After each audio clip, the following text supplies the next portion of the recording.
మెదక్ పట్టణంలో శనివారం ఉదయం 11 గంటలకు సిద్ధార్థ విద్యా సంస్థల అధినేత శ్రీనివాస్ చౌదరి ఆధ్వర్యంలో HCG Hyderabad cycling group rally నిర్వహించారు.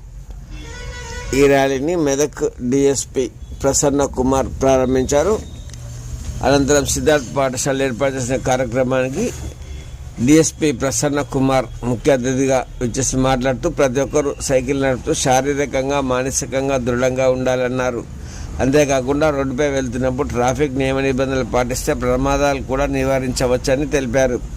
ఈ కార్యక్రమంలో హైదరాబాద్ సైక్లింగ్ గ్రూప్ సభ్యులు కోటేశ్వరరావు మాట్లాడుతూ సైక్లింగ్ చేయడం వల్ల ప్రయోజనాల గురించి విద్యార్థులకు వివరించారు. మనము ప్రతిరోజు సైక్లింగ్ చేస్తే ఆరోగ్యవంతులు అవుతారని సూచించారు. ఇప్పటికీ 73 సంవత్సరాలు పూర్తి చేసుకున్న పాల్గొన్న ప్రతి విద్యార్థికి శిరస్త్రాణాలను, హెల్మెట్లను, బహుమతులను అందించారు.